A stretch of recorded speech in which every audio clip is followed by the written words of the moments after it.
Welcome back. आप देख रहे हैं वन अपना फाइनेंस मिनिस्टर और शो का वो पड़ाव जहां पर अब बात करने वाले हैं आपके रियल एस्टेट इन्वेस्टमेंट की। मेरे साथ खास मेहमान भी जुड़ गए हैं, Sunil Subramaniam, market expert, Arvind Nandan, MD research and consulting Savills. आप दोनों का स्वागत है इस खास पेशकश में।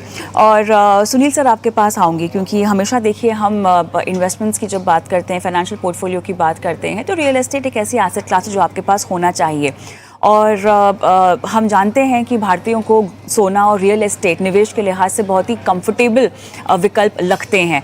रियल एस्टेट एक बहुत महंगा इन्वेस्टमेंट भी है, बहुत लंबे समय तक आप इसका लोन भी चुकाते रहते हैं और ये एक तरह का इन्वेस्टमेंट है जो आपके लिए हमेशा रहता है।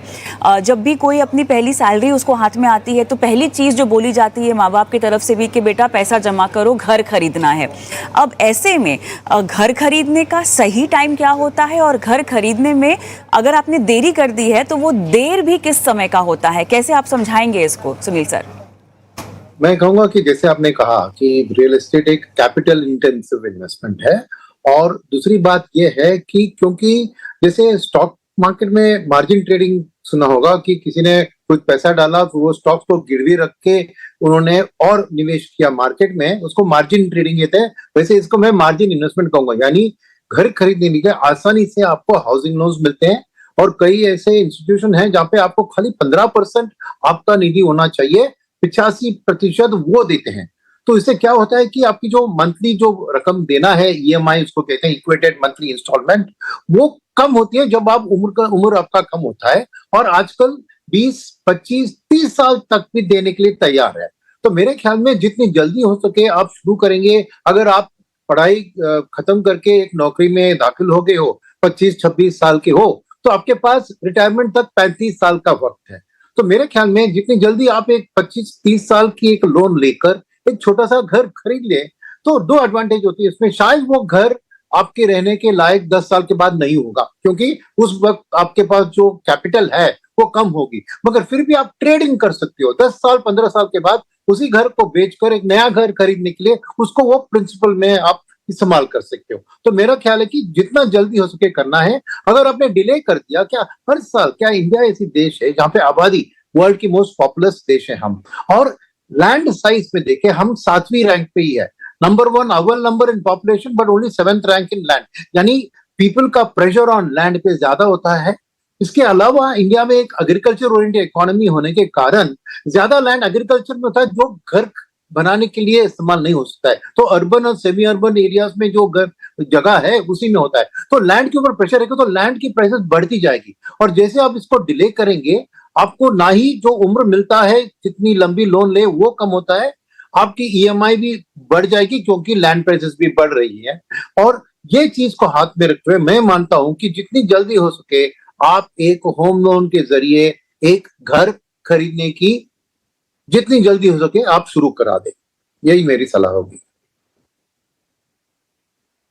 चलिए अरविंद, आपके पास ही मैं आना चाहूँगी क्योंकि आपसे हमें मौजूदा हाल जो है रियल एस्टेट के वो भी जानने हैं और in terms of property buying भी जो हम जोश देख रहे हैं उस पर भी मुझे बातचीत करनी है आपसे। ट्रेंड्स में बदलाव से अगर आप शुरू करना चाहें कि किस तरह से हमने बायर मेंटालिटी भी बदली है और किस तरह से लोग, एक घर तो खरीदना बहुत ज़रूरी होता है लेकिन अपने लिए लोग एक सेकंड होम भी खरीदना पसंद करते हैं जो कि जहाँ रहते हैं उसके आउटस्कर्ट्स में हो, इलाके उसके अलग हो। तो इन टर्म्स ऑफ ट्रेंड्स आपको क्या बदलाव देखने को मिले हैं और किस तरह से अब एक बार फिर से हम सेक्टर में रिवाइवल देख रहे हैं और डिमांड के लिहाज से भी फिलहाल क्या स्थिति है? जी, देखिए, सबसे पहले जो सुनील जी ने बात कही उसको थोड़ा सा आगे बढ़ा दूं मैं। रियल एस्टेट में जो टाइमिंग है वो टाइमिंग से कहीं ज्यादा इंपॉर्टेंट होता है कि आप उसको कितना लंबा होल्ड करते हैं। तो उन्होंने बिल्कुल ठीक बात की, आप अर्ली स्टार्ट करेंगे तो आप लंबी देर तक उसमें इन्वेस्टेड रहते हैं और आपको फायदा मिलता है। अब मैं आ जाता हूं आपके सवाल पर। देखिए, पिछले कुछ सालों में रियल एस्टेट को काफी सहना पड़ा था, मार लगी थी, खासकर जब कोविड आया था, लेकिन रिकवरी जो हुई है पिछले 1.5-2 वर्षों में वो भी उतनी ही ज्यादा स्ट्रांग हुई है। और अब पिछले एक साल में 2024 में हमने देखा कि कमर्शियल रियल एस्टेट में, इंडस्ट्रियल वेयरहाउसिंग में, रेजिडेंशियल में, लगभग सारे सेक्टर्स में काफी ज्यादा बढ़ोतरी हुई है और एक नया पीक आया है हर एक में, सेल्स का या अब्जॉर्प्शन का। अब इसमें जो ट्रेंड है, रेजिडेंशियल की बात करते हैं क्योंकि वहां पर सबसे ज्यादा इंटरेस्ट है हमारे दर्शकों का। रेजिडेंशियल में इस मार्केट में ये हुआ है पिछले 1.5-2 वर्षों में कि मार्केट का प्रीमियराइजेशन हो गया है काफी ज्यादा। तो कहने का मतलब यह है कि 2 करोड़ 5 करोड़ या इससे ऊपर की कीमतों के मकानों में बहुत तेज वृद्धि हुई है, कीमतों में भी और सेल्स में भी। और अब इस वर्ष में उम्मीद है कि थोड़ा डेमोक्रेटाइजेशन की तरफ मार्केट बढ़ेगा, क्योंकि हमने देखा है कि मिड सेगमेंट और अफोर्डेबल सेगमेंट में उतनी सेल नहीं हुई पिछले 1 वर्ष में, 1-1.5 वर्ष में। तो इस समय जो मार्केट की सिचुएशन है, इसमें 1.5-2 करोड़ और उससे ऊपर की सेगमेंट में बहुत ज्यादा वृद्धि हुई है। अलग अलग मार्केट्स में अलग अलग रेट पे वृद्धि हुई है।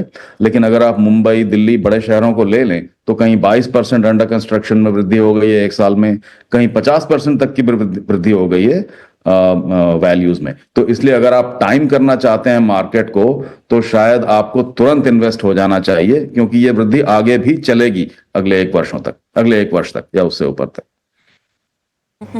चलिए, अब सुनील जी कैसे समझे कि आप जितनी चादर है उतना ही पैर फैला रहे हैं। देखिए, घर खरीदने का सपना हर किसी का होता है, आपके नाम का एक आशियाना हो, ये चाहत हर किसी के मन में होती है।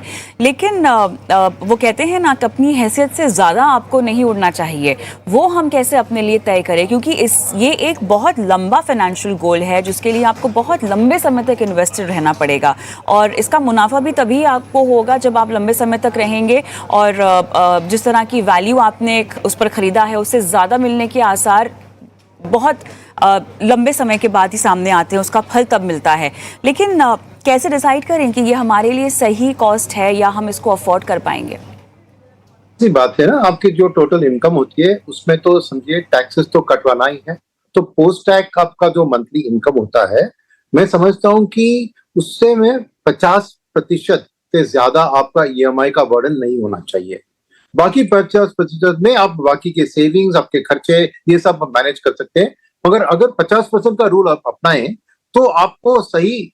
सेकंड मैं कहूंगा 15 से 20 साल, मेरे 30 साल तक देंगे, पर 30 साल वाली लोन में क्या होता है ना कि 5-10 साल के बाद देखेंगे तो पूरा जो आपने पैसा भराया है ईएमआई में, वो खाली ब्याज को कवर करने में ही गया है, आपकी प्रिंसिपल घटे ही नहीं। तो ये 30 साल वाला लोन आपको बहुत अट्रैक्टिव दिखेगा, मगर उसमें जाके आप फंस जा सकते हो। तो मेरे ख्याल में 15 एक आइडियल टाइम है, 15 से 20 मैक्सिमम रखिए। तो उस हिसाब से आपको जो मंथली ईएमआई होती है उसका कैलकुलेटर मिलता है कि कितना वैल्यू का हाउस आप खरीद सकते हैं और कितना लोन ले सकते हैं। और अगर आप हाउसिंग लोन कंपनी के पास जाए, वो भी यही मैथ्स आपको करके आपको बताएंगे, क्योंकि उनके हिसाब से भी वो भी जज करना चाह रहे हैं कि आप ओवर बोरो ना करें। तो मेरे ख्याल में आप ये एक थंब रूल रखिए, 50% पोस्ट टैक्स आपके monthly income it should be your EMI, और उस ईएमआई के बेसिस पे आप 15 या 20 साल की लोन आसानी से ले सकते हैं। सेकंड चीज क्या है कि वो जो बाकी जो रकम आपको देना है कि लोन वो देंगे 80% समझिए, 20% आपको अपना पैसा डालना होगा। वो आपकी बैंक में बैलेंस कितना है उस हिसाब से डिसाइड होता है। तो एक आपका जो वो मार्जिन मनी है 15, 20 या 25%, मेरे ख्याल में वो आइडियल होता है 40%। क्यों मैं कह रहा हूं, क्योंकि बहुत से लोग वो जो घर खरीद रहे हैं, अगर वो रहने रही है तो वो उसमें ब्याज दो रेंट जो आता है ना, उसको भी इनकम में ले लेते हैं। और क्या होता है कि कभी होता है कि आपके घर खाली पड़ जाए, और इसीलिए तब आपको दिक्कत आ सकती है। इसलिए मैं अपने लाइफ में मैंने 60-40 यानी एक हाउस की वैल्यू में 60% हाउसिंग लोन, 40% में सेविंग डालकर फिर ये 50% का रूल को इस्तेमाल करके दैट्स हाउ मैंने डिसाइड किया कि कैसे कौन सी साइज की घर खरीदनी चाहिए। अब अगर घर की प्लानिंग तय हो चुकी है तो अरविंद जी, मौजूदा हाल में कौन कौन से ऐसे पॉकेट्स हैं जिनका आप जिक्र करना चाहेंगे? देखिए, हर शहर में इस तरह के आपको पॉकेट्स मिलेंगे। तो अगर हम बहुत मोटे तौर पर देखना चाहें तो मान लीजिए कि आप मुंबई या दिल्ली, एनसीआर या बैंगलोर जैसे जगहों पर जा रहे हैं, तो मेरा ये मानना है कि अगर आपका बजट 1 करोड़ से नीचे का है तो आपको उन मार्केट्स में जाना है जहां पर करंट बहुत ज्यादा बढ़ोतरी नहीं हुई है। क्योंकि अगर आप ऐसी मार्केट, मान लीजिए आप साउथ दिल्ली में चले जाते हैं, तो आपके लिए मिड सेगमेंट ढूंढना मुश्किल हो जाएगा, और अगर आपको मिलेगा तो उसकी आपको ड्यू डिलिजेंस करना बहुत जरूरी हो जाएगा, यानी पेचीदगियां बढ़ जाती हैं। तो आप स्टिक करें नोएडा, ग्रेटर नोएडा या गुड़गांव के कुछ हिस्सों में। हर सेक्टर का नाम लेना शायद तुरंत संभव नहीं होगा। इसी तरह अगर आप मुंबई आते हैं तो आपको ईस्टर्न सबर्ब्स या नवी मुंबई की तरफ जाना होगा, तो बजट के ऊपर डिपेंड करता है कविता जी। ये हम एक ब्लैंकेट तौर पर कहना मुश्किल है कि आप कहाँ चले जाएं। अगर आप गोवा जाते हैं तो गोवा में भी 4-5 ऐसे मार्केट्स हैं, जैसे कि जिसको हम इन दिनों चापोरा डेल्टा के नाम से लेते हैं, डेल्टा का जो मार्केट है, या फिर पेरी कोस्टल जो कोस्टल एरिया से थोड़ा ईस्ट में है। इन मार्केट्स में आप जा सकते हैं। तो हर मार्केट की अलग कैरेक्टरिस्टिक्स हैं, हर मार्केट के अलग अवयव हैं, आयाम हैं। एक चीज मैं और कहना चाहता हूं कविता जी, अगर आप मुझे आधा मिनट दें, और वो ये है कि जब हम इन्वेस्ट करते हैं तो सुनील जी ने कहा कि आप 40% तक का लीजिए। एक चीज और ध्यान रखिए, अक्सर, हमेशा नहीं तो अक्सर ये होता है कि आपको मकान खरीदने के बाद उसमें खर्चा करना पड़ता है, इंटीरियर्स करवाने के लिए, कुछ करवाने के लिए, और ये एक ऐसा खर्चा है जो हम कई बार शुरू में मिस कर जाते हैं प्लानिंग में। तो आप 10, 15, 20 लाख का एडिशनल खर्चा ये मानकर चलिए कि आपका हो सकता है, घर का साइज और आपकी जो एम्बिशन है उसके हिसाब से। ऑलराइट, एक अंतिम सवाल, 30 सेकंड का समय मेरे साथ मेरे पास। सुनील सर, रीट्स को लेकर आपका क्या कहना होगा? ये बहुत बढ़िया एक फाइनेंशियल इंस्ट्रूमेंट है जो आपको रियल एस्टेट की एप्रिसिएशन में पार्टिसिपेट करने। इसमें एडवांटेजेस क्या है मैं बताता हूँ। एक, लोकेशन इंडिपेंडेंट है, आप चेन्नई में रह सकते हो और रीट में जो आप इन्वेस्ट कर रहे हैं उस प्रॉपर्टी दिल्ली में हो सकती है, वेयर फिजिकल रियल एस्टेट ये करना नामुमकिन है, नंबर 1। नंबर 2, ये टोटली पेपर बेस्ड है, तो ट्रांजैक्शन कॉस्ट जो आते हैं, स्टैंप ड्यूटी, रजिस्ट्रेशन, फलाना फलाना, वो सब इसमें नहीं आते हैं। तीसरी बात है कि ये कमर्शियल रियल एस्टेट, अब एक इंडिविजुअल व्यक्ति को अच्छा कमर्शियल रियल एस्टेट ढूंढना बहुत मुश्किल काम है, वेयर ग्लोबल कैपेबिलिटी सेंटर जो इंडिया में भरपूर के आ रही है, मॉर्गन स्टैनली, गोल्डमैन सैक्स, बड़े बड़े कंपनियां ना सेटअप कर, उसके कारण real estate, commercial real estate में बहुत बूम हो रहा है। उसका जो रीट आता है, तो पेपर आता है, उससे आप पार्टिसिपेट करेंगे तो कमर्शियल रियल एस्टेट का एडवांटेज भी आपको एक इंडिविजुअल व्यक्ति को मिलता है। चौथी चीज है कि कमर्शियल रियल एस्टेट की रेंटल यील्ड्स आपको दुगना होती है कंपेयर टू रेजिडेंशियल। रेजिडेंशियल में आपको 1.5 से 3% ही रील मिलता है, वेरस कमर्शियल में 7 से 8% आसानी से मिल सकता है। तो ये सब चीज मान लेंगे तो रियल एस्टेट एज इन्वेस्टमेंट के लिए रीट